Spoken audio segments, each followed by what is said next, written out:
कांग्रेस के नेताओं के दिल दिमाग व डीएनए में तानाशाही कूट कूट कर भरी है। इसलिए कभी प्रतिबंध लगाना, इमरजेंसी लगाना, देश को जेल बनाना, संविधान को कुचलना, लोकतंत्र की हत्या करना, इंस्टीट्यूशन को बदनाम करना, भारत का दृष्टिकोण, विदेश में जाकर भारत का अपमान करना, अपने इंस्टीट्यूशंस का अपमान करना, पाकिस्तान के भाषा बोलना, ये आज कांग्रेस की आदत बन चुकी है। आरएसएस जैसे राष्ट्रवादी समाज को जोड़ने वाले संगठन पर प्रतिबंध की बात करना कांग्रेस की राष्ट्र विरोधी, सनातन विरोधी, भारत विरोधी मानसिकता का प्रमाण है। आरएसएस ने समाज को जोड़ा है और सेवा का पर्याय बनी है। गांधी, नेहरू परिवार और कांग्रेस की 4 पीढ़ियों ने हमेशा ही भारत की संस्कृति की ताकत, राष्ट्रवाद की ताकत, आरएसएस को रोकना, उसको प्रतिबंध लगाने के कई प्रयास किए, पर उनके प्रखर राष्ट्रभक्त और देशभक्ति और सेवा के कार्यों के कारण वो देश के हर नागरिक के दिलो दिमाग में एक नायक के रूप में खड़े हैं।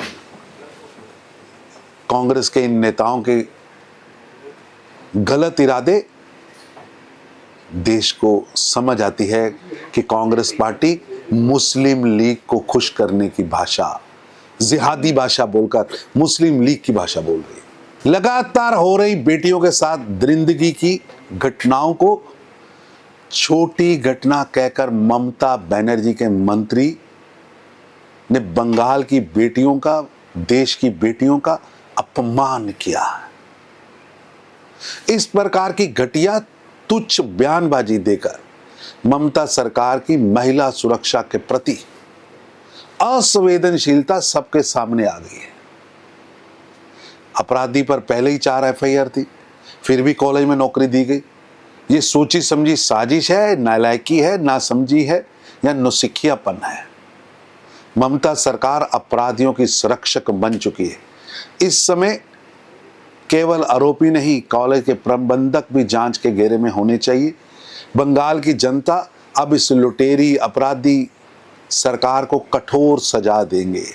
ममता सरकार में आज बेटियां कॉलेज हों, स्कूल हों, यूनिवर्सिटी हों या कार्यस्थल, कहीं भी अपने आप को सेफ नहीं मान रही, क्योंकि लगातार घटिया असंवेदनशील बयानबाजी से उनके मन में एक भय खड़ा हो गया।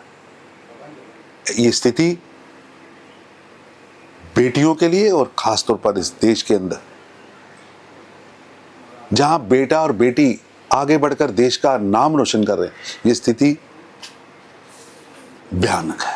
प्रधानमंत्री मोदी जी के द्वारा ईपीएफओ के माध्यम से युवा कर्मचारियों को सामाजिक सुरक्षा के साथ पहली बार नौकरी करने पर आर्थिक प्रोत्साहन मिलना ऐतिहासिक व स्वागत योग्य कदम है।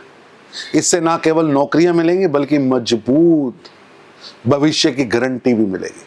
प्रधानमंत्री मोदी जी लगातार नौजवानों के सपनों को नई उड़ान देने का कार्य कर रहे हैं। मोदी सरकार की प्रोत्साहन योजना 3.5 करोड़ नौकरियों का संकल्प लेकर युवाओं के लिए आशा की नई किरण बनी। ये केवल आंकड़ों की बात नहीं बल्कि भारत के आत्मनिर्भर भविष्य की बुनियाद है। आत्मनिर्भर भविष्य की बुनियाद।